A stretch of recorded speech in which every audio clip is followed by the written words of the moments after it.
Oh, hello. This is Paul Ginsburg, and I want to welcome you to the 25th Wall Street Comes to Washington Health Care Roundtable. I'm director of the USC-Brookings Schaeffer Initiative for Health Policy. And 25 years ago, shortly after the beginning of the Center for Studying Health System Change's community site visits, I realized how little federal policymakers knew about what was happening on the ground in healthcare markets. I also knew that Wall Street analysts conducted their own research on emerging market trends to inform their investor clients, and that policymakers could benefit from the analysts' broader market perspectives. That was the genesis for this event. Today, I think the policy world and Wall Street know each other a lot better. Wall Street stays quite up to speed on policy research, and policymakers pay a lot more attention to market developments. So the purpose of this event is to give the Washington health policy community insights into market developments that are relevant to policy through the eyes of equity analysts who advise investors about the likely performance of publicly traded companies. Along with a thorough understanding of healthcare markets and the companies they follow, all of our analysts today closely follow public policy because of its key implications for publicly traded companies. Let me talk about a number of thank yous and our formats. And I want to thank Arnold Ventures for supporting this event, which many people inside the Beltway continue to value for its outside the Beltway perspectives. And this is the second time that we've held the event as a webinar. And after the first time in March 2020, we realized that we now also have many viewers outside of the Beltway. And I'm very pleased about that. Our format will be a roundtable discussion based on questions that I have shared in advance with the panelists. And we'll have two opportunities for audience questions and answers. The first at around 2:50, and the second before we adjourn at 3:45. You can either send questions via email to events@brookings.edu or via Twitter at #WallSTHealthPolicy. We have staff monitoring email and Twitter to make sure we get as many of these questions as possible. Also, please note that the analysts cannot answer questions about the outlook for specific companies. And a transcript and webcast of the conference will be available through the Brookings website next week. We have a great panel today. All are veterans of previous Wall Street Comes to Washington events, but Matt Borsch of BMO Capital Markets, I think, is the dean of these analysts. I went back and checked, and he participated for the first time in 2006. Our two other outstanding analysts are Ricky Goldwasser of Morgan Stanley and George Hill of Deutsche Bank, who both participated last year. This is our 25th edition of this conference, and I thought it'd be interesting to start off with a few comparisons between 1996 and 2021 in terms of healthcare spending. All of these figures come from the National Health Expenditure accounts, although the 2021 figures are projected. Total U.S. healthcare spending in 1996 was slightly less than 1.1 trillion, and spending is almost quadrupled, reaching a projected 4.2 trillion this year. And the share of GDP has gone from 13.3% in 1996 to projected 8.2% this year. So with that historical context in mind, and the healthcare system today still dealing with the most serious public health emergency in a century, let's jump into the discussion. And the first question is talk about the experience with the pandemic. And first, what has been the near-term financial impacts on various types of providers and health plans, and what are the possible long-term impacts on them? And George, do you want to take the first crack at that? Sure. And I'll say first, thank you again for having me again this year. Thank you to everybody in the audience for participating and listening. And I think what we saw as a result of the pandemic, and I remember when we did this event last year, I think we were just first starting to hear about the coronavirus, and we were first starting to wonder about what the impact was going to be. I think we were just first going into lockdowns, which was why the event went virtual. And I think from our perspective, we saw the pandemic as an accelerator of a lot of trends that we were already seeing in healthcare. We were already starting to see the rise of telemedicine, and we saw the explosion and the rapid adoption of telemedicine. I think we were at the earliest stages of seeing what I would call as the marginalization of the low value add, lightly differentiated provider or provider organization. We were seeing the increased responsibility of managed care companies in driving and steering the care of beneficiaries under their care, particularly in Medicare, in plans like Medicare Advantage. And I mean, really putting the managing in managed care. And one of the things that we saw during the pandemic was an increased responsibility, particularly for managed care companies, as they tend to be the wallet of the healthcare system, whether they come from the government or whether we're talking about the commercial space, in making sure that the healthcare system was sustained and sustainable through the crisis, through the disruption. Again, I know that Ricky and Matt can follow me and talk about a lot of these topics where we saw managed care companies providing payments to hospitals and health systems and provider organizations that might not have been seeing patients because of COVID. So think about the disruption to the physician practice model or the hospital model. We're enabling telemedicine visits and other types of deliveries of care, removing restrictions and access to care. But I guess really what we've seen is, and it's interesting, and I know we talked about this in one of our pre-calls, COVID has really served as a catalyst for a lot of the trends that were existing in the background, things like the move to value-based care. And I know we'll spend some time talking about emerging business models as it relates to the value-based care space.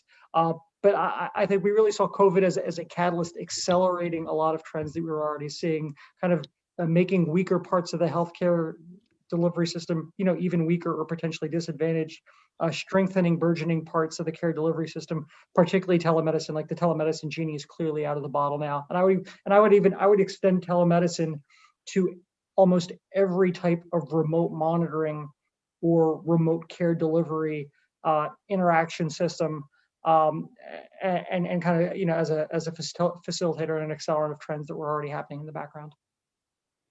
Good. Anyone else would like to comment?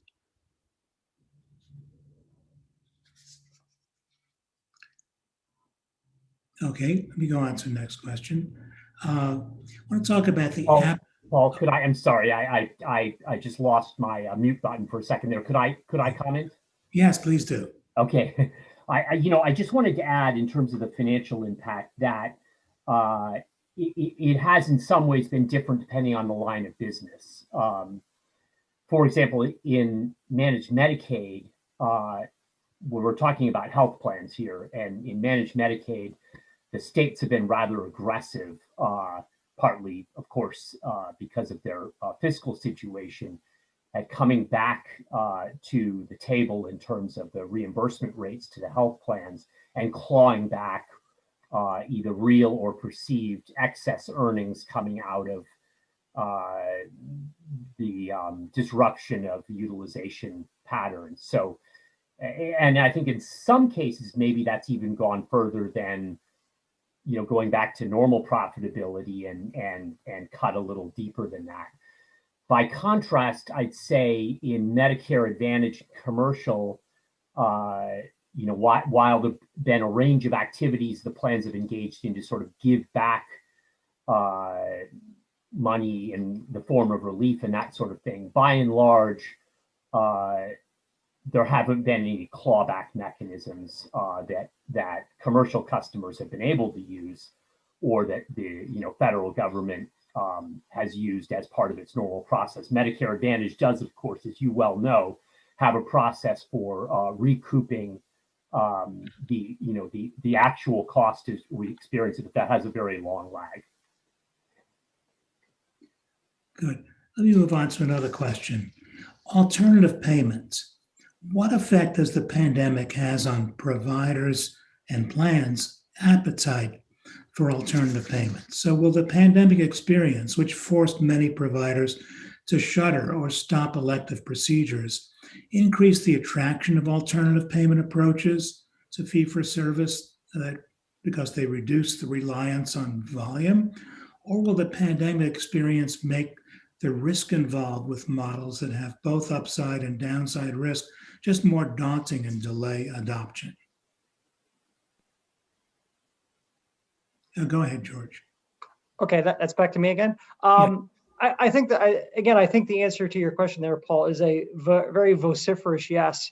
And again, as I alluded to in the answer to the last question. Yes, to the first question, high appetite for telehealth. Well, okay, well, so telehealth is one part, but also as you think about. Sorry about the telehealth, my mistake. I asked a kind of rhetorical, will the appetite increase or decrease? And you're saying it's going to increase for alternative payment models. I would say absolutely. And again, we're seeing. I feel like now's such an interesting time in healthcare, and it's interesting. You talked about the first one of these that occurred. I think it was back in 1996, and I feel like I'm seeing flashbacks of 1996 right now. When you see you had the rise and fall in that period of a lot of physician practice management companies and a lot of services to physician practices, where you had an increased amount of risk taking by provider organizations that were probably not ready yet for the provider organizations back then were not good at taking risk, and the companies that were helping them were probably not well educated on the part of taking risk. If you think about what we saw during the COVID crisis, we alluded to the hospital environment, and I would talk about the fee-for-service ambulatory environment.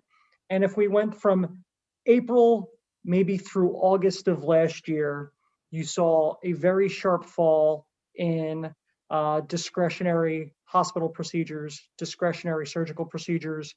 From some of the channel checks that we were doing with hospital organizations, we were seeing emergency department utilization down 30, 35, 40%. I mean, telemedicine exploded thousands of percents. And I'm going slow here because I want to make sure I phrase these things in the right order. And if you were the provider organization, either on the hospital side or on the ambulatory side, what you were struck by was how quickly the business that you had could erode and the impact that you could have on financial statements. So then, again, thinking about COVID as a catalyst for trends that were already occurring. You already had demonstration programs that were going on in CMS around bundled payments, like you said. You already have, in the ambulatory space, a lot of what I would call risk syndication business models. So managed care organizations partnering with physician organizations, paying physician organizations either basically a subscription to manage patients, so giving them revenue visibility, or upside and downside risk-related arrangements. And if you think about this from the provider's perspective, principally on the ambulatory side, you would be giving these provider organizations revenue visibility and revenue certainty in a market where it might not otherwise exist. Also, you've continued to see the growth through acquisitions of managed care organizations that want to own provider organizations, basically accelerating the trend of the verticalization of the healthcare stack. More physicians going from a self-employed model to an employed model. Again, think about it both from the practice level and from the individual level, that you're taking these people from having a lot of revenue uncertainty to a lot of revenue certainty. I think that shock to the system that happened during the COVID crisis is going to continue to pursue people to want to pursue these, to go after these alternative payment models, particularly in situations where they either imply the option for revenue upside or greater revenue visibility. Again, I continue to refer to it as risk syndication. The managed care companies basically want to share their risk with the provider organizations. I think they'd ideally like to share the risk with the beneficiaries as well, to the degree to which they can. But we continue to see this trend of people who want to adopt these alternative payment models for two reasons. Number one, it continues to increase what the revenue visibility looks like for the provider organization, looks like, increases what the cost certainty looks like for the payer organization. And it also would seem to enhance the margin opportunity for providers that want to participate. When I look at a lot of treatment categories historically, a lot of payers, particularly the government payers, the only lever that they've historically been able to pull well is the price lever. It's been very hard for the government to pull on the utilization lever historically. So if you think about categories like lab services or diagnostic radiology, I remember watching those spaces for years where the government would just come out at the end of the year and CMS is cutting reimbursement in this category. And basically the participation in these alternative payment models, bundles or other avenues, I think is going to continue to accelerate because it's going to continue to either enhance the provider organization's revenue visibility or their margin expansion opportunity. So, Paul, I think one of the things that as we think about how the market has evolved is always to think about where are the dollars and what's the dollar flow, because really the dollars and the reimbursement and payment is what shapes providers' behavior.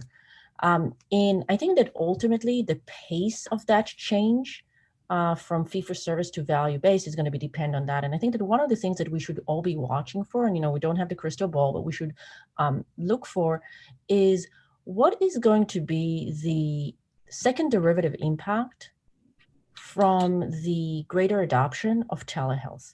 And what do I mean by second derivative impact? I mean, we're all now focused on telehealth and telehealth adoption, but how does telehealth adoption change how providers practice care? Does it mean when we think about the supply-demand curve, does it mean that now there's going to be less demand for lab testing? Are physicians using more of empirical tools when they're having those interactions via a telehealth visit? And if that's the case, does that mean that if you're on a fee-for-service model, you're being paid less? Because fee-for-service models are about code stacking.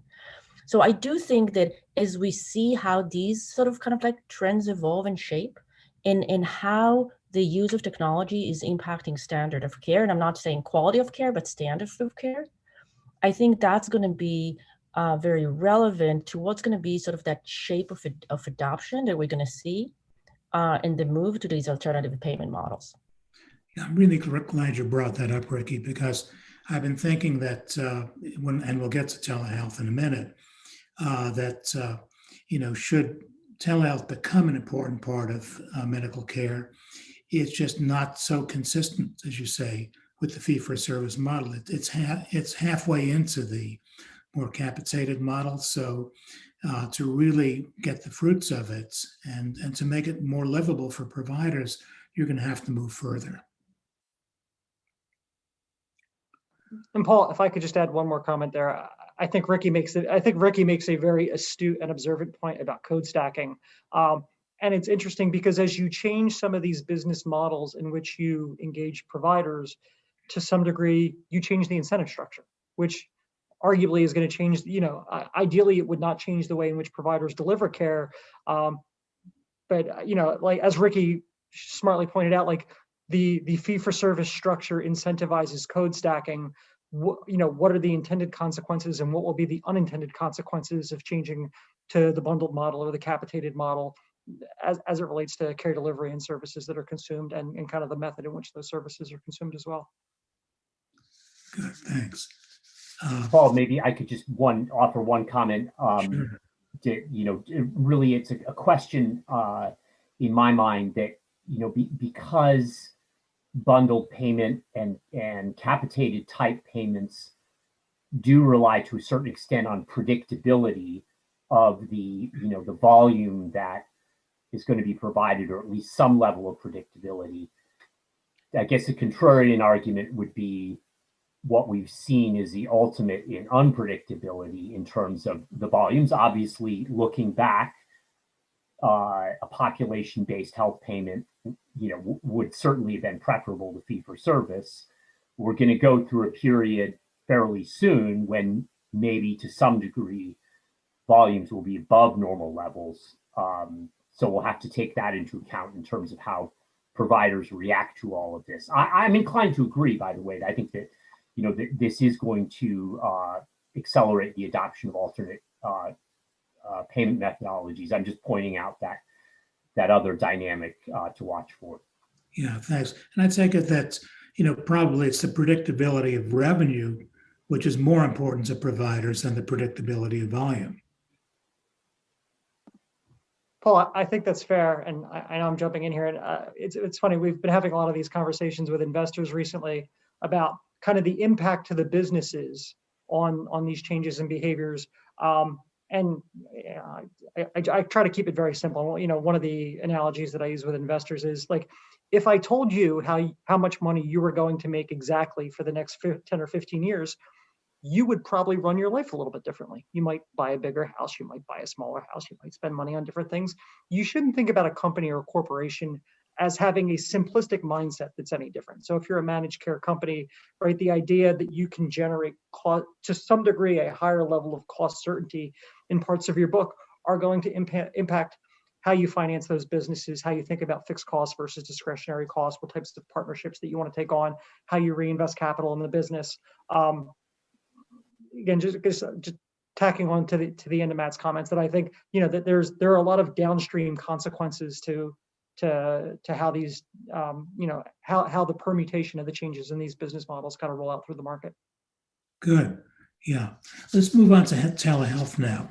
The experience with telehealth before the pandemic convinced many that it has an important role. I'm sorry.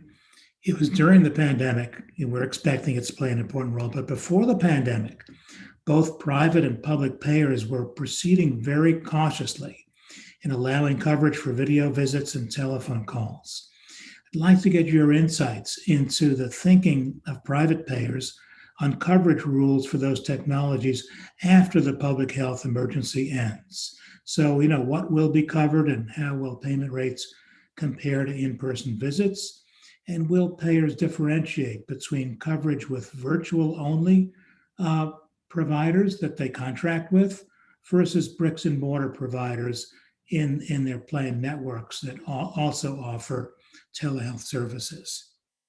Ricky, would you like to speak first? Yeah, sure. So I think that we're probably going to see a number of things, and we're starting to see it already. I mean, this year we started to see health plans offering benefit design that's virtual only, that comes with lower premium. And when you think about those type of offering, and they're very early in the marketplace, but those are also offering that require that provide the health plan with a lot more control. Because in essence, here you have sort of your ultimate narrow network and lower savings. But I think that the question is even broader than that, right? Because we're talking about, if we think about what really help acceleration of telehealth. One, there was really no other alternative during the early days of the pandemic, but it was also the changes, the very quick adjustment to the payment model, going from meaningfully below in person to parity. I don't think that that's sustainable on sort of an apples to apples comparison. And I don't think that even when you talk with the providers, that they think that it's reasonable that that's going to be sustainable. Because at the end of the day, an in-person visit is not equivalent to a telehealth visit. The question is really, what are we going to use telehealth visits for? Are we going to use telehealth visits to pre-screen patients, sort of pre an in-person visit? Are we going to use it as a follow-up? And I think that that's how the payers will think about reimbursement. That said, I don't think the reimbursement is going back to pre-COVID levels, because those were clearly too low. It's sort of finding what's kind of like the right balance.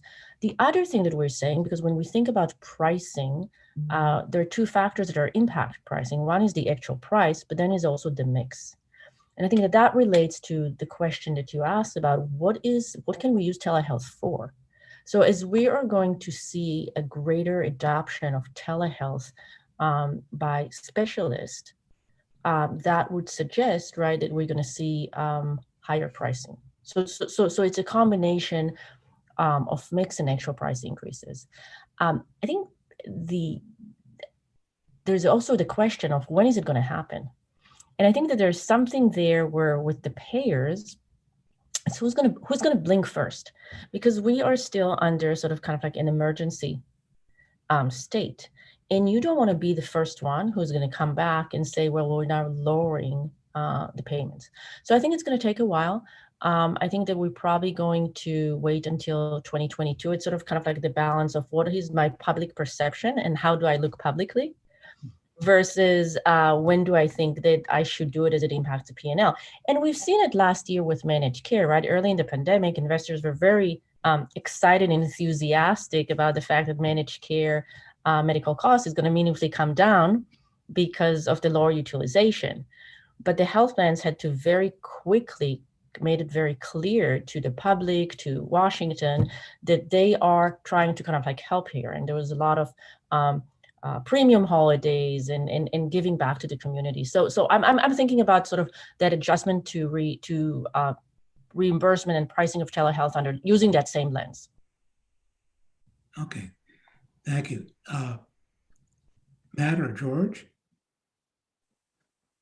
I think I'll jump in. Like I think Ricky had a pretty comprehensive answer there. Yeah, the mix. I think she's right on the mix point. She's right on the price point. I think the disease states in which you see telemedicine continuing to see a rapid uptake and adoption, I would kind of call out behavioral, where it all, telehealth is not great for everything, but you see kind of you've seen a rapid uptake in behavioral, and you can almost see where behavioral is kind of a perfect disease state. It is clearly not the same as an in-person visit. I think there are things that where you're continuing to see a rapid uptake in telemedicine that people might not instinctively think of as telemedicine. When I think about like remote ICU monitoring, given the shortage of intensivists, like I think of that as continuing to the growth of telemedicine. There's actually an inpatient component to telemedicine. So there's segments of the telemedicine market that might not be obvious to a lot of people. Again, I agree with Ricky, the telemedicine genie's out of the bottle. Prices on telemedicine, if you think about what the average price per primary care telemedicine visit is now, it's coming down. And it's funny, Ricky said nobody wants to be the bad guy from a managed care perspective. I'll be cynical and say, well, I think I know who the bad guy is going to be come 2022. And I would say that because we've started to have conversations with a lot of the pharmacy companies around, I'm going to use the analogy of the COVID-19 vaccinations to telemedicine. And CMS has come out and basically said that COVID vaccinations get reimbursed at $40 a shot in the government pay books of business. And then how are the managed care companies, which managed care companies are matching that in commercial books of business or other books of business and in their Medicare Advantage books? I feel like that makes a great precursor and a great case study for if I'm a multi-line MCO and I know that I have to pay $40 a stab for a COVID vaccine in my managed care book or in my Medicare Advantage book, but I've got flexibility in what I want to pay people in my commercial book, that probably becomes the roadmap for the same approach that these payers take to telemedicine come end of 21 or 22 or 23. But again, you're going to see the numbers going to come down. Like that's the short answer is the numbers going to come down. Okay, yeah, Matt? Yeah, but I just add a little bit to that. It'll be interesting to see how this dovetails with the adoption of alternate payment methodologies. That the faster and greater degree to which we go to providers are willing to go and are pushed to go towards capitation, the more certainly that the payers are going to be perhaps more agnostic about whether it's done in a telemedicine format or physical, and it also might just surprise us that this doesn't slow down at all in terms of and I'm not suggesting anybody said it would slow down, but that there'll be more resistance to going back on any front. Given what we've experienced thus far, and that in fact things are going to push forward rather than walk back in any sense when this is over. Thanks. Now, how do you think the virtual only providers of telehealth services are going to seek to integrate their services with patients' regular bricks and mortar providers? And are payers paying attention to this issue?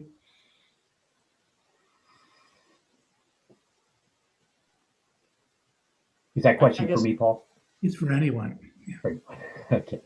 Well, I honestly don't have a strong opinion on that one, although clearly payers are this is something that's going to be on their radar screen. It's on their radar screen now. I'm not sure, although, hasn't really been shared with investors at this point what their thinking is. So I think that I think this one's wide open. I don't think we know how this is going to work out yet.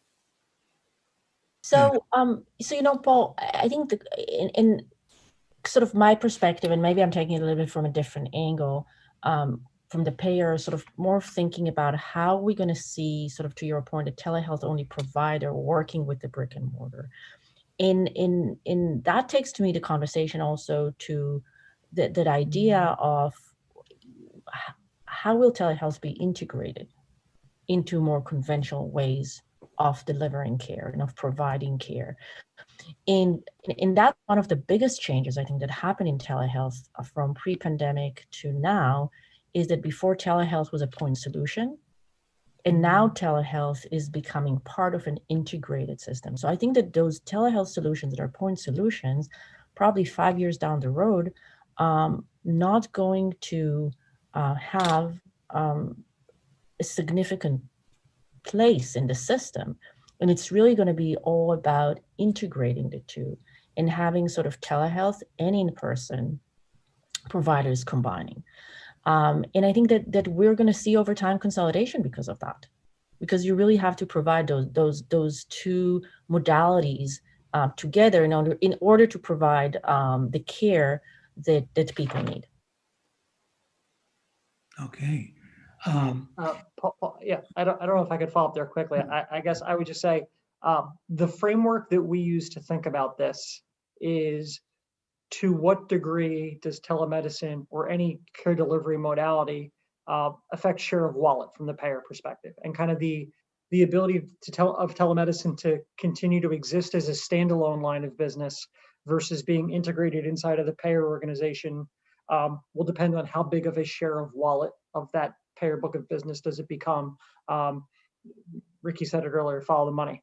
But like if telemedicine grows too much, you will see more moves like Cigna's acquisition of MD Live, where the payers are going to look to vertically integrate these more lightly integrated revenue streams as a way to diversify their business away from their core business, and also capture more of that share of that share of wallet spend that they can kind of get their arms around and get control over.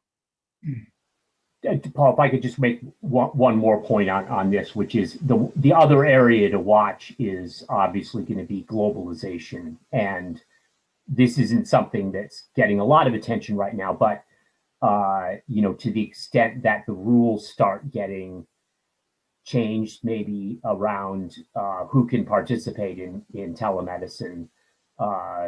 And so you have some providers overseas who maybe are as well trained but available for significantly lower prices, wanting, I'm sure they do today, want to be part of this. And that's something that's probably going to take longer to unfold, but that's going to be an area to watch.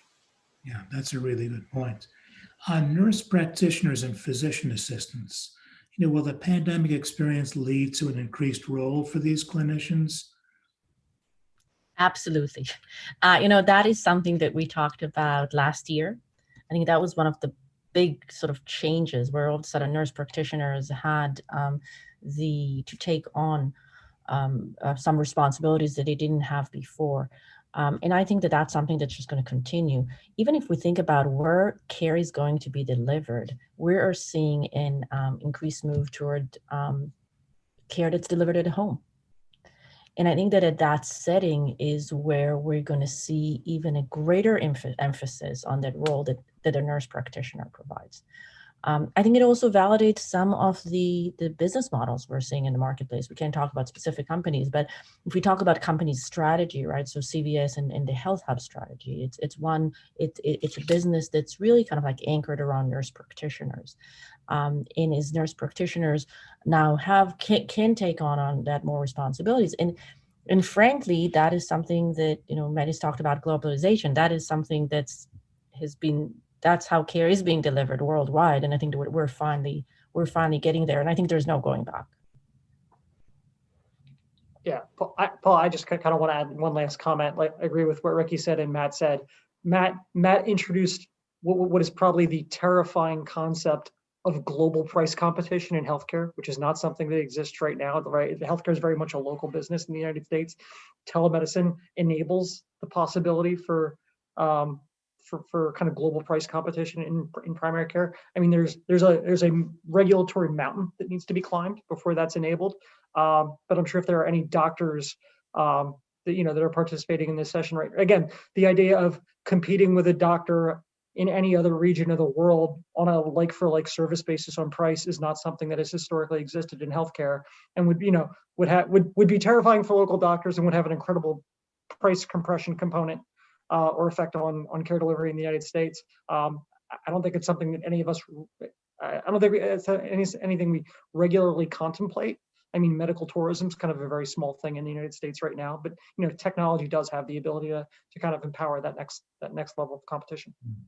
It's interesting as it becomes, more feasible, more attractive. Probably the battles between physicians trying to maintain their guilds and these forces for efficiency are going to get more intense.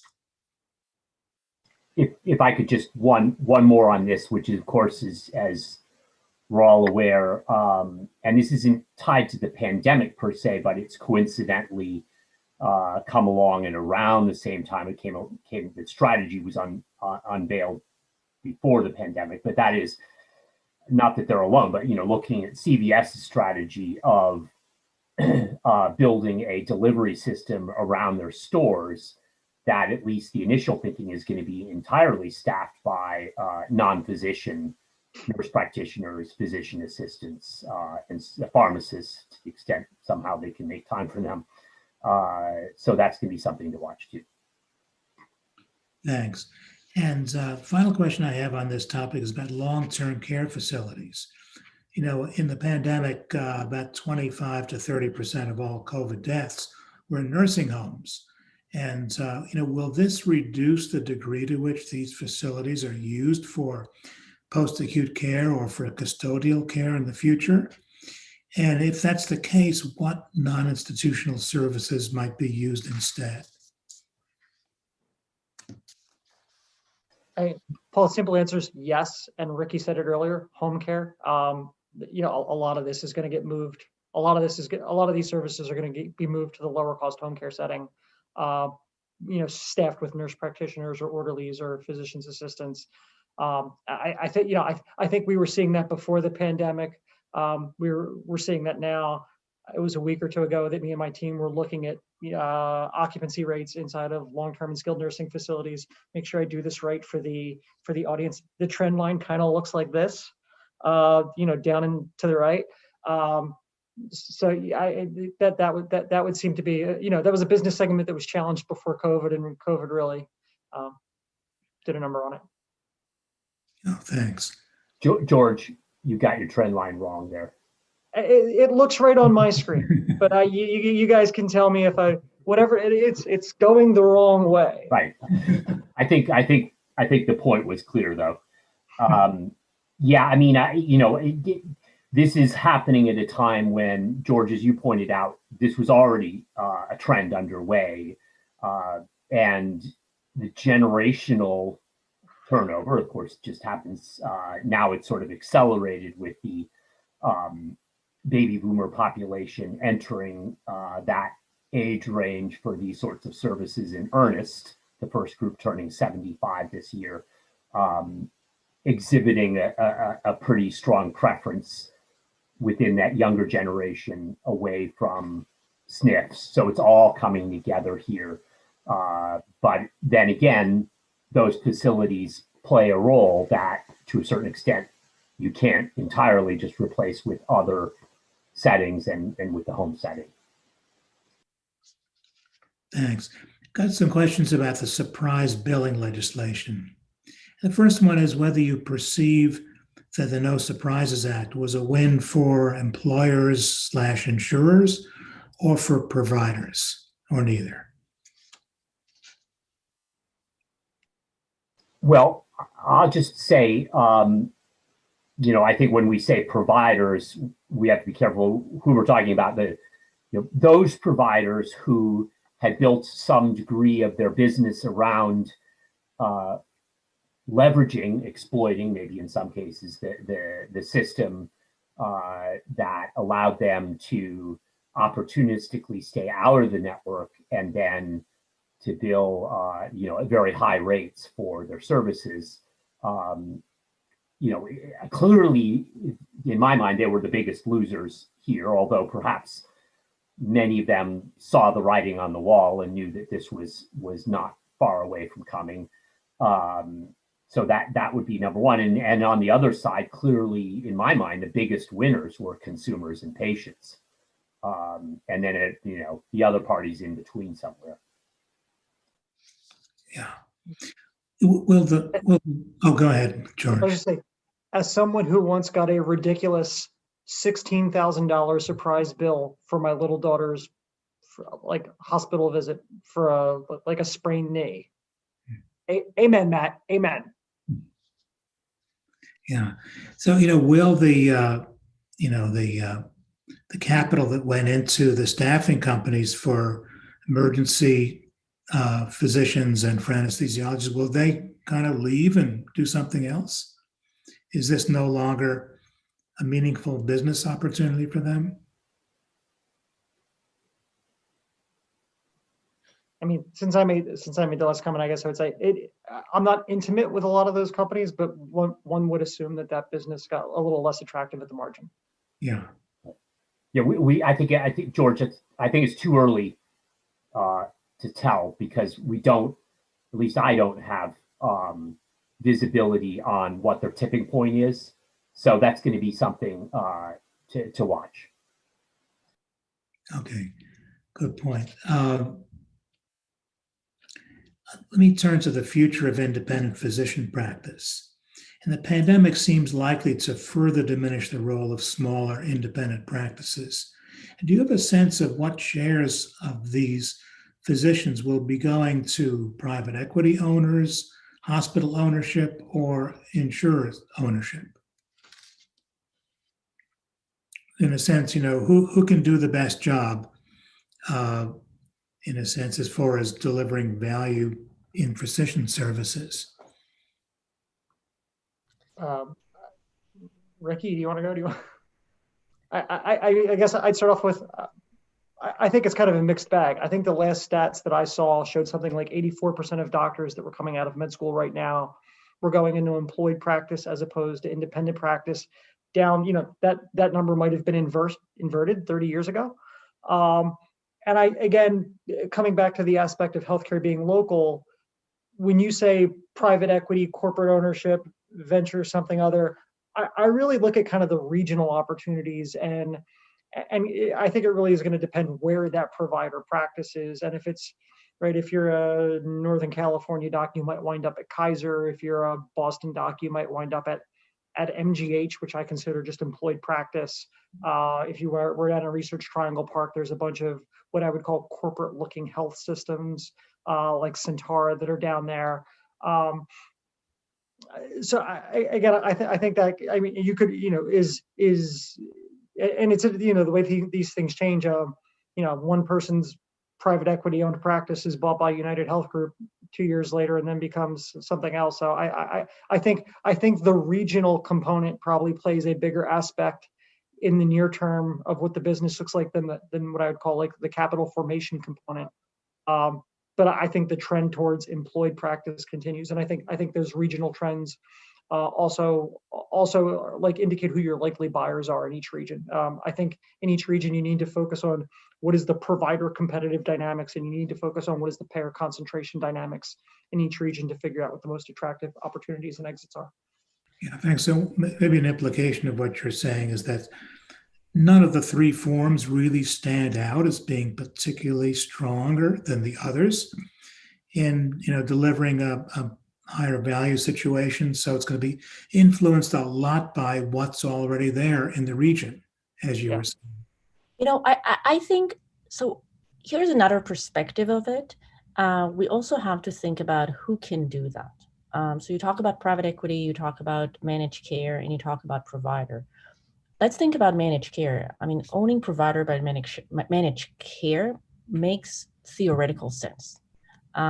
Here's a way to control medical costs.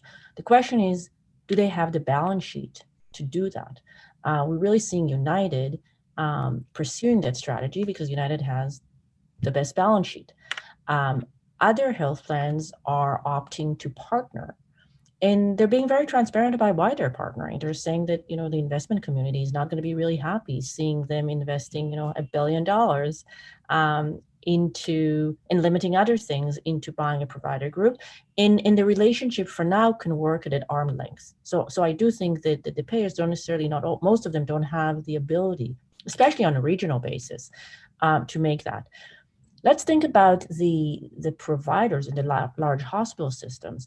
Arguably, we might say that they don't necessarily, all of them have the deep pockets, but do they have any other choice? I think we have to think about the earlier conversation, which is telehealth. And does telehealth mean for hospitals? The emergency room visit has been sort of the front door to the hospital. If because of telehealth, we're not going to see the emergency department visits going back to kind of like historical base, the hospital now has to kind of like rethink the strategy, the sources of revenues, and how do we really kind of like preserve these revenue streams? And that goes back to sort of owning a provider or owning an urgent care. And then private equity, they clearly have the capital. And I think that we will continue to see private equity buying these groups and sort of consolidating these groups with the idea that they could either these days, and I think we talk about it later, sort of then take these models public or sell it to strategic buyers. Yeah. And Ricky, kind of one more point, I think she started to touch on it, was like, you also have to be aware of like business model conflict and customer vendor conflict. So United buying practices and buying medical groups in regions where it has a very strong presence as a payer makes a lot of sense. You have to question, does it make sense for United to buy a medical group in an immensely fragmented payer environment?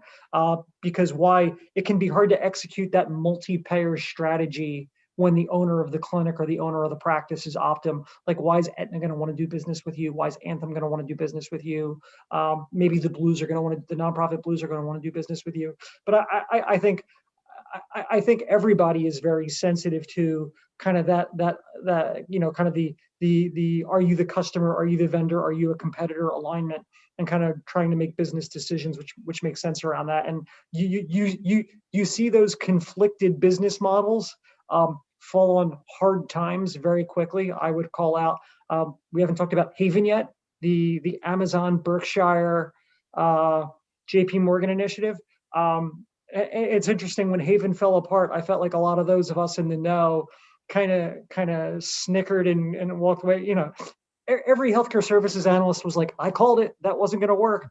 Because if you were in the channel, you knew it wasn't going to work. Because Ricky, I, and Matt all know that Deutsche Bank, Morgan Stanley, and BMO are not buying health benefits from JP Morgan. Right? Google and Microsoft are not buying health benefits from Amazon.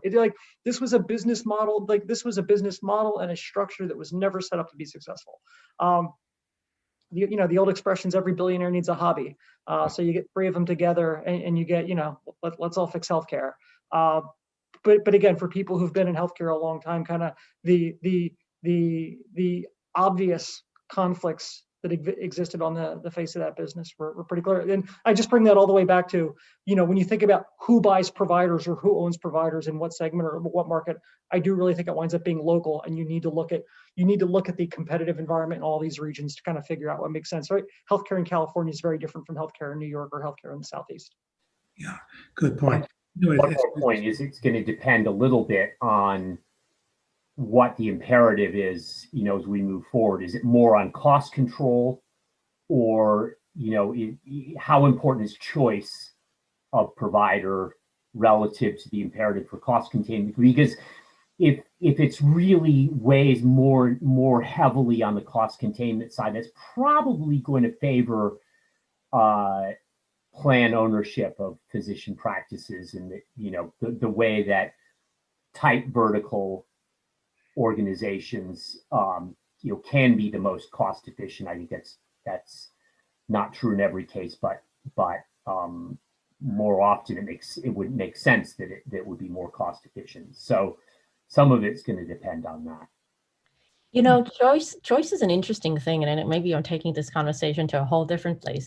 But if we think about that idea of choice, which has been an area, I think that 5-10 plus years ago was very much in vogue. But as we are integrating digital tools, to me, we're going to satisfaction. I mean, why do you need choice? You need choice because you're not satisfied with the provider, with the network.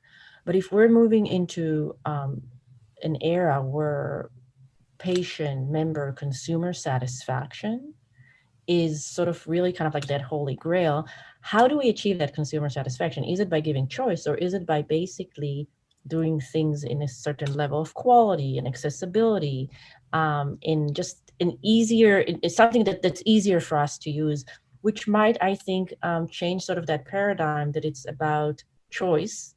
It's really about just getting access to a physician that listens to me, that I can have, interact with that 24/7 and just get what I need. Yeah. Really interesting point, Ricky.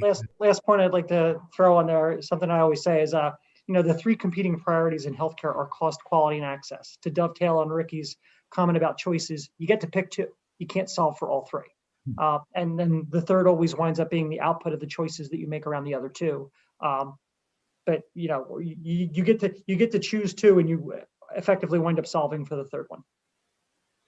Yeah, although another possibility is that choice is what people use to protect themselves against the cost being too high, or the quality being too low, or the access being deficient.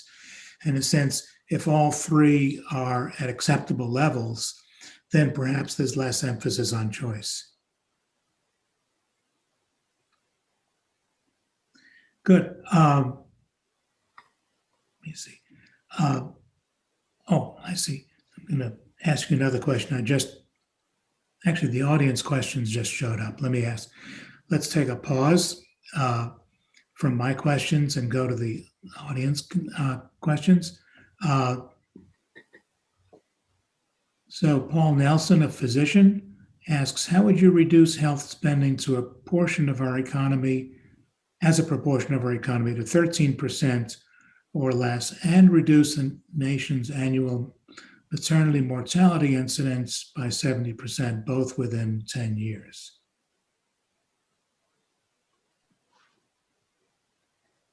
Can we use the question? Can we do that? It might be possible if there was the popular consensus to make some big structural changes and then to adhere to them, but that I don't see things going in that direction, at least particularly as it relates to the percentage of healthcare spending as a proportion of GDP. I doubt that's going down. And I mean, and I don't mean that necessarily in a bad way, because presumably if we continue to get wealthier as a society, we're absolutely going to put more and more money into healthcare versus other goods, it would seem to me. But then as it relates to the second question, it's a little tougher to answer. Sure. Hey, let me go on to the question. Was that we want to improve? Was the short question we want to improve outcomes and reduce costs? I think so. All right. Well, then I'd say we'll start by taking what every doctor makes and we'll cut it in half, and that'll get us to the financial target. And then that is not an answer as to whether or not we'll solve for the outcomes target. Okay. I see that Alan Baumgarten, hello, Alan, it's been a long time, sent in an interesting question. Are hospital systems changing their capital investment strategies for post-pandemic, or are they changing their capital investment for a post-pandemic world? Perhaps fewer clinical sites because of more virtual visits and cost, or more micro hospitals to expand geographic reach but at lower cost? Any thoughts on what hospitals might be doing that's different post the pandemic?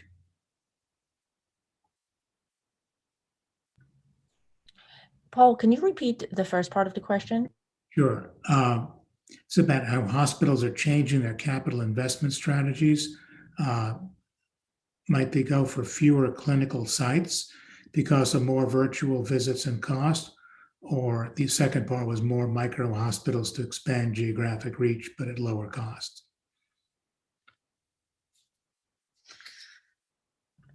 So, it's an interesting question in terms of will hospitals look smaller? I remember 5 years ago, we hosted a hospital executives who envisioned the hospital of the future was, I guess that would mean it was 10 years from now, it's 5 years from now, would be only an ICU unit because you won't need anything else. And maybe that's sort of the extreme. But I think that I would go back to one of the comments that George made earlier on sort of using telehealth as an extension of the hospital. So how does hospital change the footprint? Maybe you have an existing capacity, but that capacity not all going to be captured by sort of the brick and mortar presence, but you expand it into the community. And I think that not just hospitals are kind of like facing it. We can argue that pharmacies are kind of like going through kind of like that same question and issues of what that pharmacy of the future would look like, and what's the balance between virtual and in person. So I'd say in terms of where the investment priorities are clearly on the virtual, but we have to think about why are they clearly on the virtual. And part of it is that if you're not going to do virtual, then you're really at risk that your footprint is going to be much smaller in the future. Thanks. Let me go on to some questions about the insurance industry. I want to ask which segments are seen as most attractive at this point? Is it Medicare Advantage, Medicaid, or something else? And will recent increases in subsidies for individual insurance under the ACA increase insurance industry interest in this market segments? And depending on the states, Medicaid managed care plans are taking part in the marketplaces. Do you think this trend will grow? I think George and Ricky have interest in asking. Actually, I guess it was George said that you'd be interested in speaking. I think it's pretty clear that Medicare Advantage is considered, at least by the investment community, the most attractive subsegment of the market right now. What we always fall back to is kind of looking at what are the key growth metrics for each individual industry. The key growth metric for any of these industries would be, unit growth or beneficiary growth, where MA continues to have high single-digit growth. I'm sure, me, Ricky, and Matt are all seeing tremendous capital formation activities around the end markets of this space. I think the commercial business probably tends to be the most profitable, but the growth is kind of stagnant. And you saw kind of commercial enrollment fall off through the COVID crisis and ideally starting to rebound right now. Managed Medicaid is interesting because while we're not seeing the level of capital formation there like we're seeing in Medicare Advantage, we are seeing interesting kind of new business models come to market that are trying to work with the managed Medicaid providers to try to do some of the services that I would say like the Oak Streets of the world are trying to provide in managed Medicare, kind of multi-payer partnership opportunities in managed Medicaid. So I think historically that's been a population that's been harder to manage, but I think you're seeing people think that there's an opportunity there. And as it relates to the subsidies and the growth of kind of the ACA and the exchange plans and the managed Medicaid plans there, I think if the government kind of continues to subsidize those plans and make that a more attractive product, then you're going to continue to want to see insurers want to participate in that product. Again, the question there, I think longer term will be the government's commitment to the subsidies and the sustainability of that. But at least in the near to medium term, that looks like that's going to be a more attractive product. And we've seen some of the large payer organizations kind of announce their intentions to re-enter that market.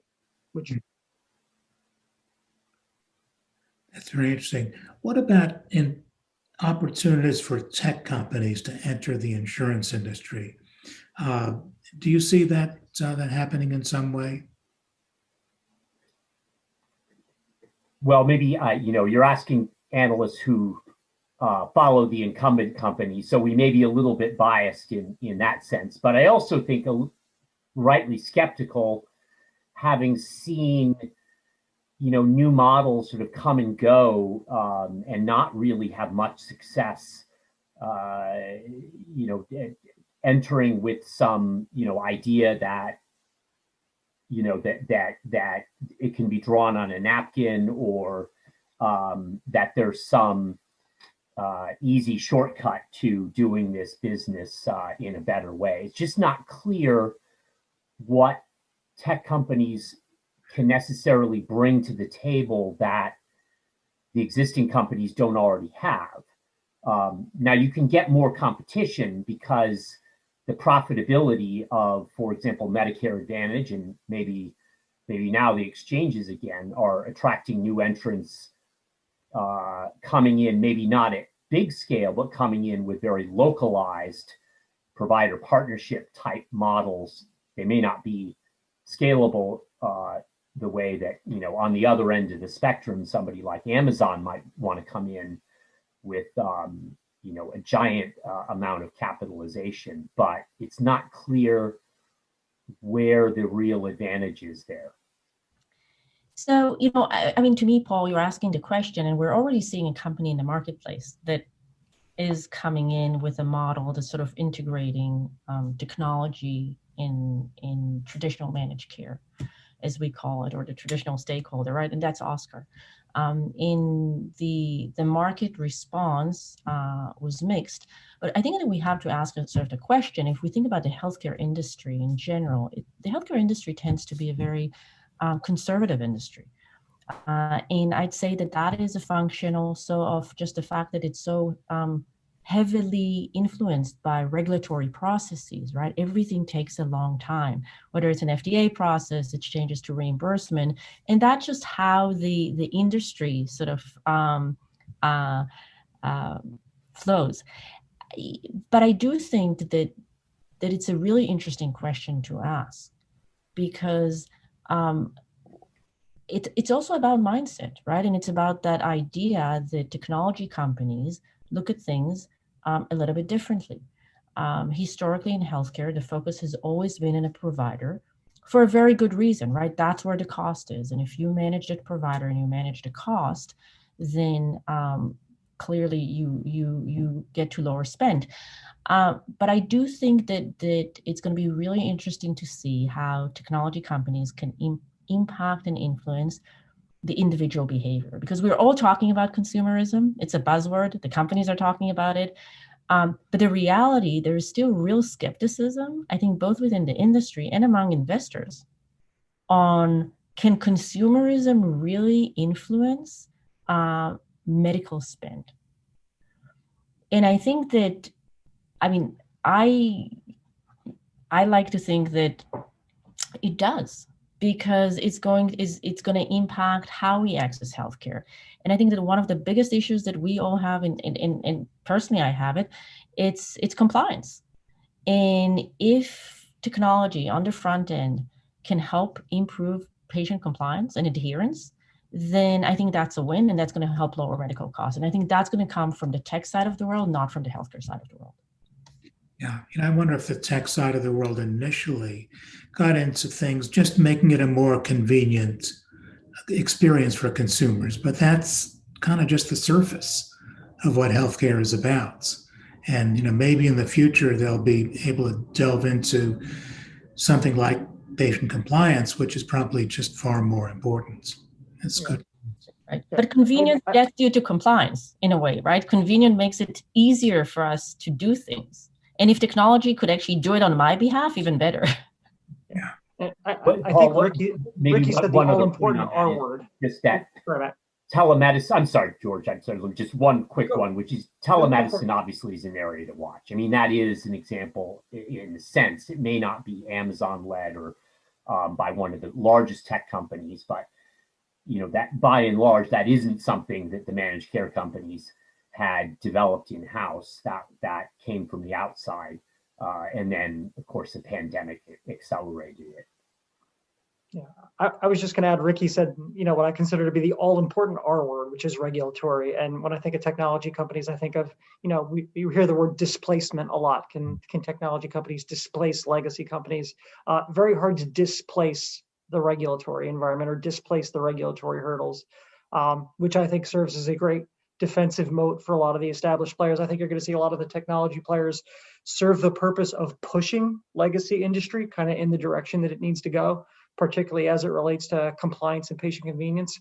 Some of these smaller companies are going to wind up serving as kind of the acquisition pipeline for some of the larger companies, which I think we've already seen. But just again, the regulatory hurdles in the space and the experience of the regulatory hurdles, and Ricky noted the drug development space, whether it's managed care, whether it's drug development, whether it's care provision. Regulatory seems to be where all these companies wind up stumbling. Regulatory and what I'd call kind of the third-party payment process, the indirect payment process that exists in healthcare, also serves as another challenge. It's hard to directly drive consumer behavior when the consumer, so to speak, isn't necessarily the customer or the patient. Or it's the customer, but the patient isn't necessarily the consumer. The customer is the person who's paying the bill, and that's not always the same person. Good point. What about big data? Have payers been making progress in using big data to deliver more value as far as better steering, managing of really sick patients to get the services they need?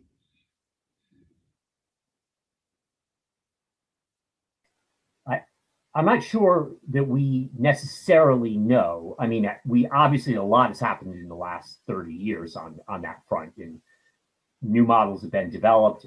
Active Health, for example, bought long ago by Aetna, now CVS. So there is a lot that goes on there. I think what the question is, are they pushing the envelope far enough, or is there is there a whole nother set of things that they could be doing that they're not doing? And I don't think we have visibility on that right now. Okay, next, let me go into some questions about pharmacy benefits managers, or PBMs. Most of the major ones have been acquired by insurers. And, how is this vertical integration, working out? What are the areas where the integration has been most valuable? And what are the implications for insurers that are not vertically integrated with a PBM?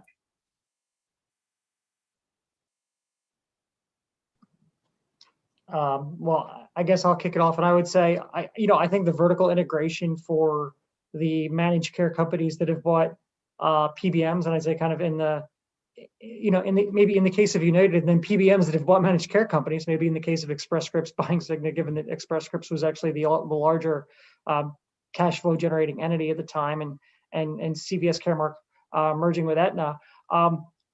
Again, I think it seems to have worked out well from a cross sales perspective and from a profitability perspective. I tend to think that, again, I talked earlier a little bit about wallet share inside of the payers and how much of the spend that you can address. And the PBM was a business historically that kind of struggled to find a home. If you looked at the PBM industry kind of over the last 20 years, they've been owned by pharmacies, they've been owned by drug companies, they've been independent. But the pharmacy benefit, in my opinion, is really just part of the benefit stack, whether you're talking about primary care, you're talking about hospital care, you're talking about pharmacy care, you're talking about lab care, whatever. Like this seems like it was the natural home. When I think, like, every large insurer either owns a PBM or has a pharmacy relationship as it relates to PBM. So I don't know that I see any risk there for the insurers that don't own PBMs. But again, it kind of comes back to, I might almost come back to conflicted business models a little bit. And I think what you wind up seeing at the margin is companies maybe having to make decisions around who those relationships are with and who they partner with as the landscape evolves. I might use the example of CVS when it merged with Aetna. We know had relationships. The Caremark PBM had relationships with a bunch of Blues plans that competed with Aetna in certain regions and certain markets. And then those Blues plans then need to make decisions around do they basically want to maintain those relationships and kind of subsidize their competitors or try to pick new relationships? So again, as I think about it from an analyst perspective, I pay close attention to kind of, what is the competitive alignment of those industries and those businesses in certain markets and certain spaces. And I might just roll this into, I think we're going to continue to see vertical integration around parts of the stack where dollar share continues to grow. Yeah. Ricky, do you have any thoughts on this? Yeah, I'd say that when I think about vertical integration, I mean, we've seen vertical integration clearly, and to George's point, it also impacts some customer relationships and alignments. But we have to ask ourselves a question: have we really seen vertical integration? I.e., have we seen the models truly being integrated, kind of like the payer and the pharmacy benefit managed? And that is what I think is going to be critical in the evolution of these companies in the next 5 to 10 years. And I throw this challenge on the payers or these enterprises, because I think that at some point they have to combine the two. We have companies that report a PBM segment and report a managed care segment. And if we think about reporting lines internally within institutions, right, that drives behavior, that drives culture, that drives alignment.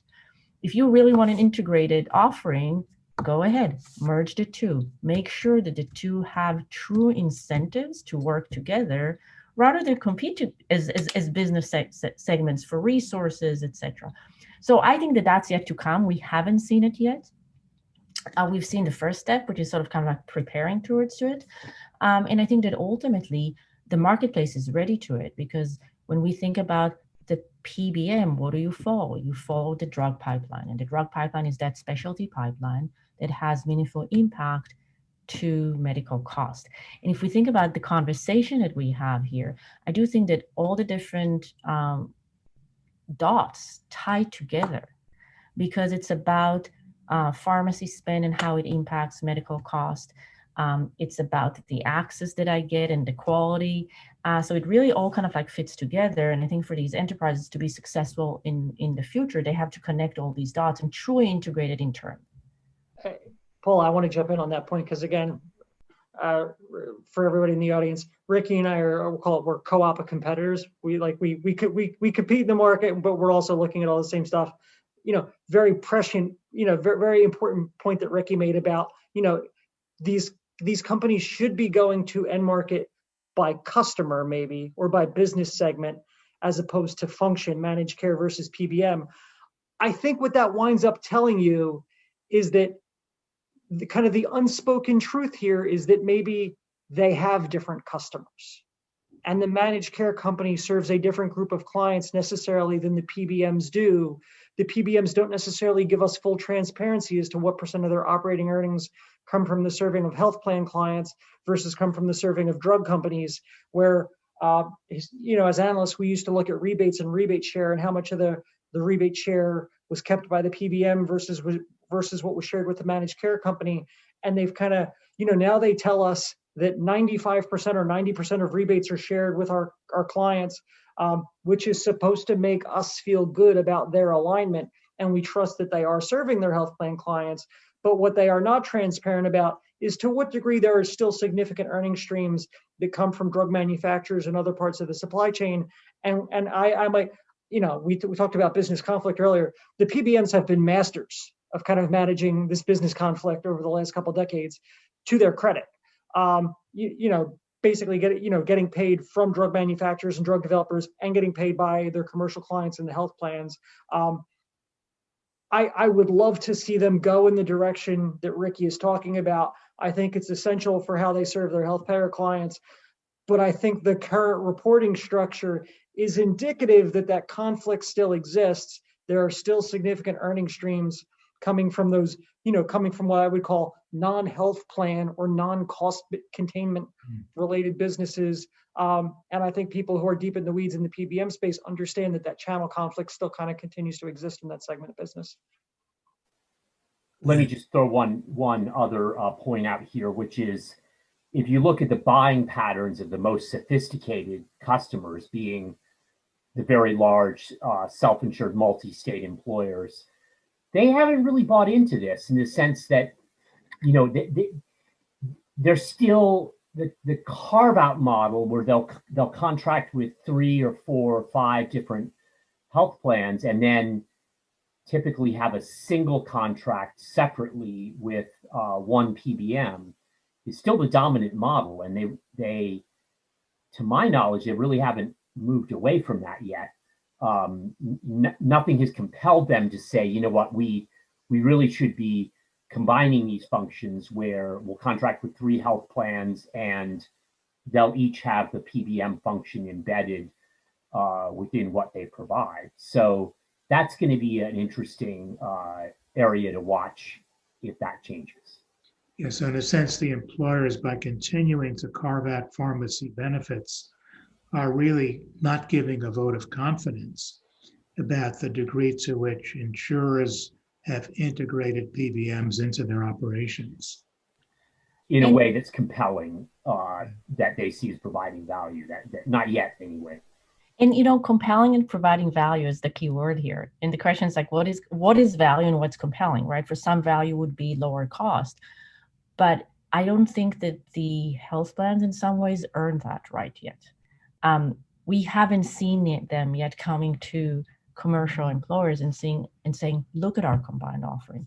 Look how we're making it easy to your members, your employees, for your members and employees to manage their pharmacy, dispense their drugs, and how that flows in. So again, that all goes back to saying that we focus on consumer is not lip service. Saying that we are focusing on consumers is truly developing the tools that make this a reality. And I think that when that's here, that could help kind of like that integration story come to life and make it a lot more compelling for employers.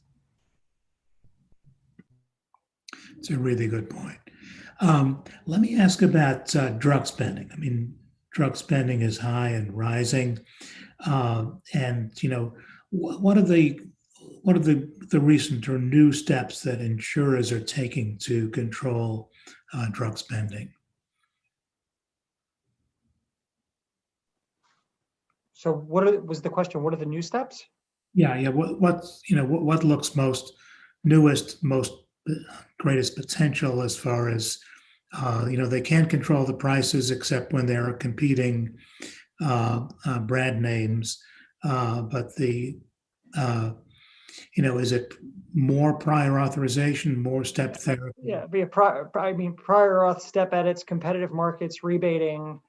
I saw one the other day, and I confess I haven't had the chance to actually confirm this with Cigna yet. I saw Cigna was going to offer direct-to-patient rebates for drug switching, which would be, again, that's kind of, like I said, I saw it on LinkedIn. I haven't had the chance to run this by Cigna's IR team yet, which would be a whole new thing. And I would note that I've seen that in other segments of the market. I've seen, particularly in diagnostic radiology, if you want to go to the academic medical center and they want to charge you $1,200 for an MRI, you're paying half of that out of pocket. If you want to go to the MRI center around the corner that's charging $350, we'll write you a check for $100, and save both sides money. And that is, I think that the current tool set that the PBMs have has been highly effective. You've seen net drug price increases in the aggregate kind of be close to zero. Or be very low single digits. So there's gross drug pricing versus net drug pricing. Net drug pricing has been very well contained. It has a small impact on drug pricing at this point, but we're seeing modest growth in restricted pharmacy networks or primary restricted pharmacy utilization in commercial. I think the PBMs have a pretty aggressive and effective tool set right now. And then the caveat I would kind of throw on the end of that is that with a lot of the new and most expensive drugs you're seeing to come to market right now, you can use all those tools, but they target patient populations that are so small that if the drug works, it can be hard to escape the cost. I'd say, which is kind of a high-class problem of where we are as it relates to drug development, but it's also it's kind of, when you're developing drugs for small patient populations, the cost of drug drug development kind of needs to be recouped, or the development doesn't make sense. Maybe the last point I throw in there is kind of having organizations like ICER that is out there that basically is doing independent benchmarking of what they think the value of drugs is, to start as a leverage point in the drug price negotiations with manufacturers. Good. I'm glad you mentioned the point about Cigna sharing the rebates, because that, sharing the rebates with patients has become an interest of mine. I've written about it in Medicare Part D, where there it's really seen as a fairness issue. In a sense, the patients using the highly rebated drugs, what they pay should be closer to the net cost to the carrier, and it's more difficult to do this in Medicare. I'd become aware that United Healthcare was doing this very broadly, at least in its fully insured book, as far as, and I'm not sure it was more motivated by the fairness issue or by the incentive issue to make it easier to steer patients to the rebated drugs that they've chosen. But it seems to me that that's something that's really starting to change now. Good. Got some questions about behavioral health care. And with growth in the need for mental health care having increased with the pandemic and prior shortages of inpatient psychiatric capacity and many clinicians not accepting insurance, how are payers, including Medicaid, and the delivery system likely to manage these needs?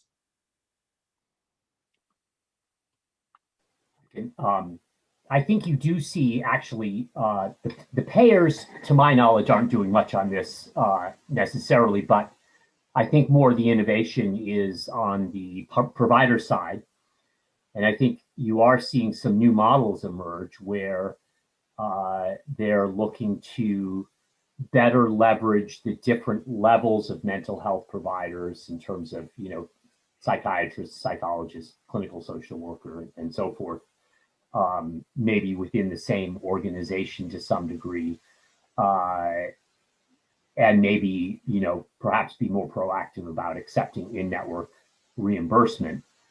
Although, that's a related area to this that's tricky, which is the, if you will, the inequity between the availability of in-network medical providers and in-network mental health providers, despite the mental health parity law, is something that I've sort of been expecting to see challenged in some major way, but that hasn't happened yet. There's been a lot of enthusiasm about telehealth for mental health services. It seems to me that this doesn't really, get at the, the very limited supply of, mental health professionals, willing to accept insurance to treat patients. Yeah. Matt hit on an interesting point about kind of what makes this a sticky wicket is, I think you're definitely seeing an increased focus from health plans and employer sponsors on providing mental health services or the mental health parity component to what I would just call regular physical care. But if there's no doctors and if there's no doctors in the network, what do you want them to do? And then I know that they're treating just a lot of out-network mental health claims as they're out-of-network medical claims. That's what they are. And they might be covered at 40 cents on the dollar or 50 cents on the dollar, and these are real healthcare costs. I don't know. I don't know how you quintuple the number of in-network mental health providers. And what would be interesting to see is, I'll come back to using the analogy that we used with the doctors in the minute clinics and the other clinic staffing. Like, how far down the medical license can you go on the provision of mental health services? Like, does it need to be a psychiatrist? Does it need to be a psychologist? Can it be an MSW? Like, what is? And I'm not even saving it for anybody who might be on the like. I don't know enough about the space to even know what all the license classifications are in mental health. But kind of, how can we better cover the services, and how can we better utilize people according to their license, such that we provide the services to those who need them? So, if we think about behavioral health, and I think that behavioral health, we talk about things that trends post-COVID. I think behavioral health is a very big one because of the awareness, right? And in the emphasis that is now being put on it, whether it's on Medicare, Medicaid, or commercial. And it's interesting because I do think the payers, if we listen to their sound bites, they talk a lot more about behavioral health, right? Centene and kind of like Magellan. And it is becoming more and more, and United has been talking a lot about it as they think about their Medicaid business. The idea is, again, we're going back to adherence and compliance. And behavioral health is a limiting factor in achieving that. So I do think that from the payer perspective internally, there's real emphasis on behavioral health. I still think that there's a disconnect between what is going inside these organizations versus the perception, the Wall Street perception. And if we think about Wall Street perception and we think about how investors are kind of like shaping this perception, it's all about what we know. We haven't seen yet these behavioral health companies coming to the capital markets, right? The public markets. And I think that that's partially why there isn't as much focus on it. But what we are seeing behind the scenes and what we're seeing, if we look at sort of pipeline of private companies, that there are a lot of companies that are focusing and developing solutions on behavioral health. And we're also, the investors are very focused on the primary care models now. I won't be surprised if 12 to 18 months from now, behavioral health is going to be a greater area of focus of understanding. But I think a lot is happening behind the scenes. Yeah, and interesting, kind of to Ricky's point too, is like getting the primary health business. I think of a lot of the primary health businesses as individual doc or small practice settings. So how do you scale those? Like how do you take that and scale it as a business that makes sense to either be rolled up by private equity or make sense in the public market? So again, when you think about, it's been easier to do in primary care. I would question whether or not the same model works in behavioral. Good point. I think one interesting thing is that also is the integration between primary and behavioral. So can primary really be successful without the behavioral element? I had a conversation with a behavioral health organization where I asked whether primary care doctors view them as competition. And they said that initially they do, but after a couple of weeks of experience, they realized that behavioral health component actually makes them more effective as primary care physicians. So I do think that there's room for coexistence. And I wonder if in the future, especially with the large practices, do you have a large practice that has primary care, but also has the behavioral health element? Ricky's making the argument for completely vertically integrated full capitation, where you should be getting the care that you need kind of regardless of site of service. I like it. Yeah. That's actually, I never actually thought about the degree to which, multi-specialty group practices and primary care practices are integrated at all with behavioral health. And I take it that they're usually not.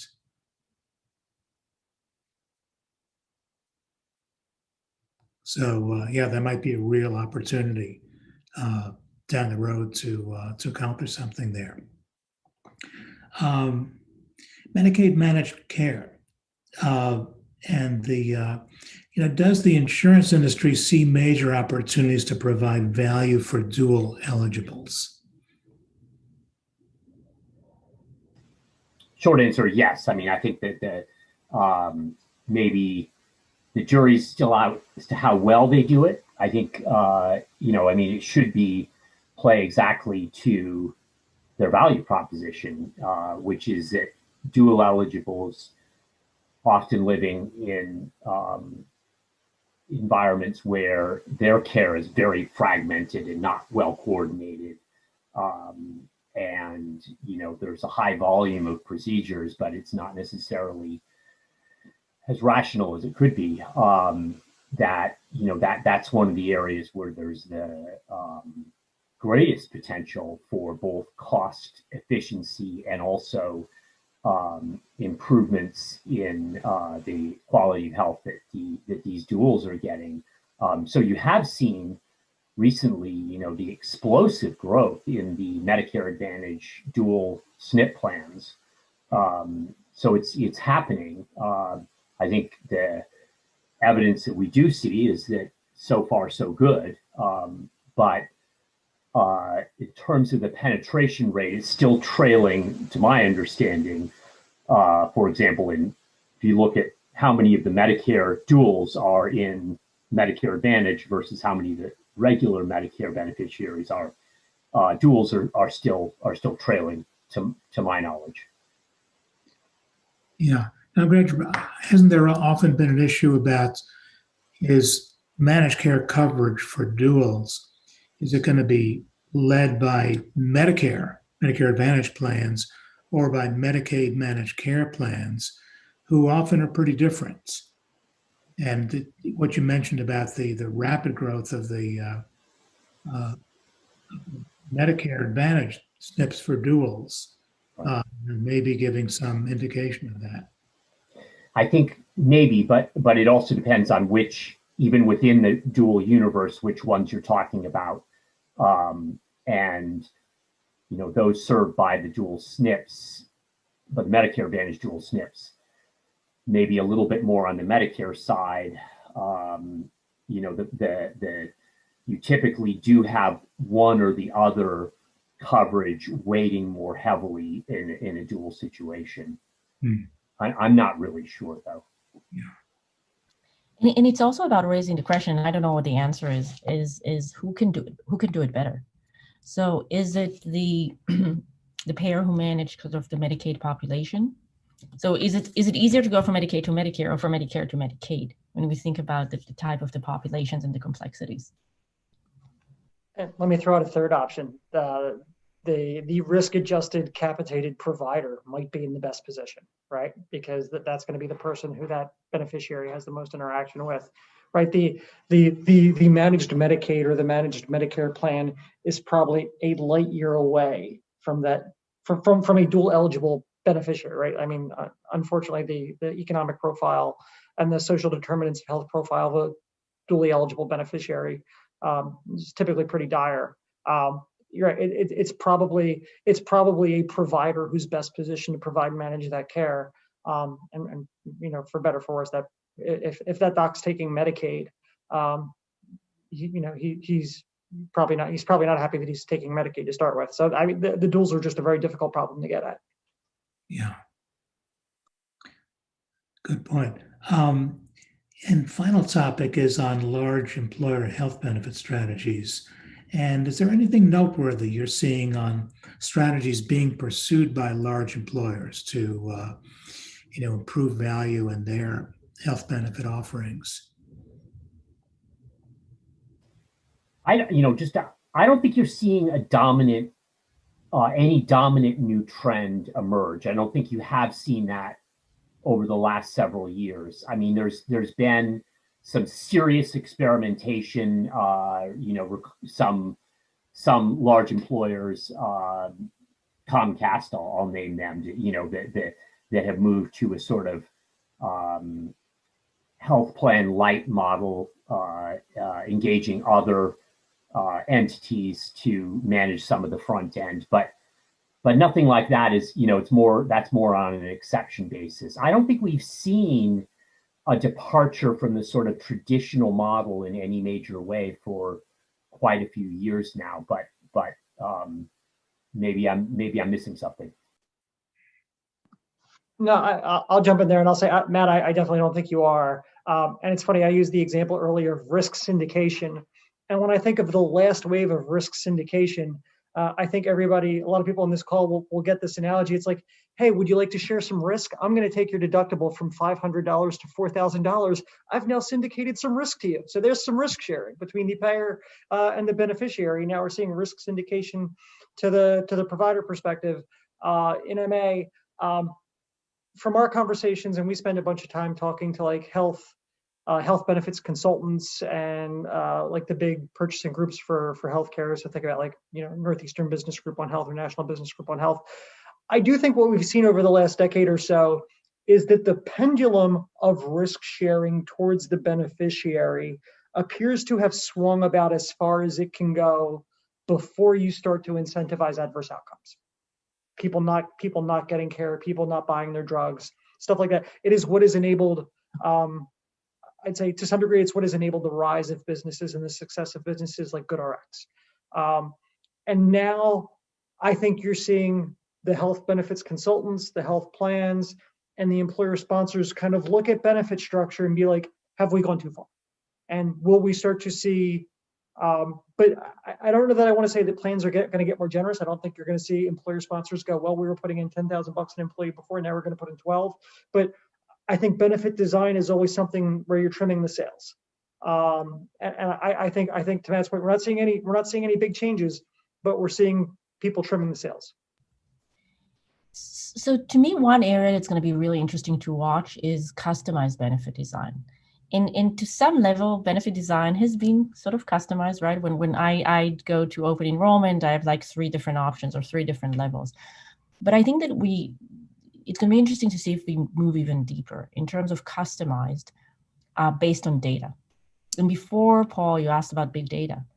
And I think that if you take big data, and we're seeing, Amazon Pharmacy, right? The first thing that they ask you when you go on Amazon Pharmacy is who's your insurer.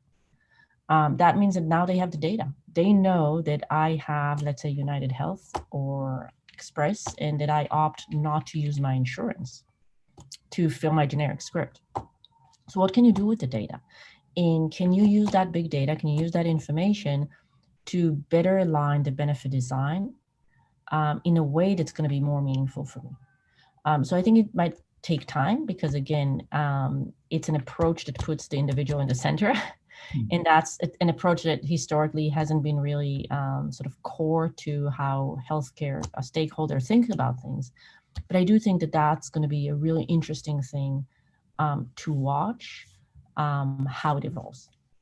Yeah. Paul, one more thing just kind of jumped out at me. And I think about conversations that I've had recently with benefit consultants.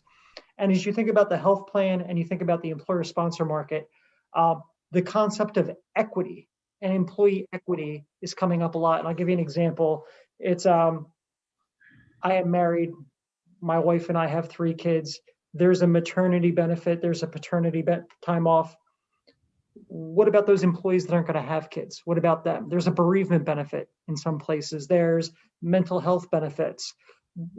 You're seeing at the margins the development of a lot of other parts of the benefit stack to target what I would call thinner slicer niche benefit components to benefit smaller, I'll call it smaller slices of the population, such that you can, this comes back to when Ricky talked about benefit customization, it kind of led me down to this point. It's, for whether it's LGBTQ benefits, trans benefits, you're seeing the development of new businesses at the margin, such that the provider of benefits can provide equity across the I'll call it the entire population of employees or beneficiaries.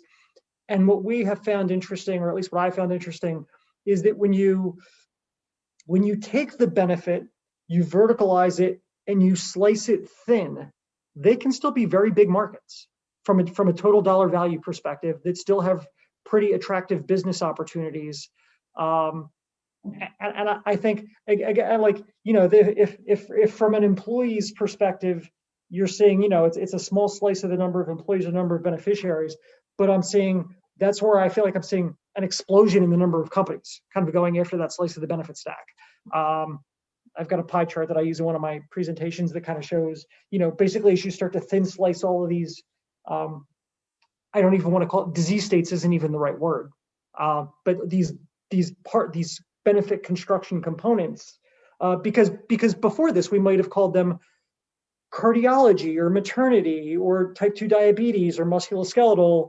They're moving more into lifestyle and behavioral and other, where we're continuing to see people who are in the business of constructing benefits kind of slide these in to the stack as enabled as part of the benefit, already adjudicated. We know that Express Scripts, basically, they have a digital formulary already for digital solutions, the way that they have a formulary for drugs. I think that's a very interesting part of the market right now. Yeah, that's interesting. When you think of it, it's such a huge part of employees' compensation now, their health benefits. And, identifying segments of your workforce that doesn't benefit from, some very expensive parts that are used broadly, and the thinking about, well, giving them something, that I guess seems natural to be occurring at this point. Good. I'm going to ask, a question from the audience, and then, give some thought to, before we close, I'll go around to you to get any final thoughts of wisdom that you'd like to, tell our listeners about. Got a question from Kay Meyer about how much do anti-competitive contracting practices such as exclusive, sole source, or bundled contracts play in the higher consumer prices in the hospital supply chain?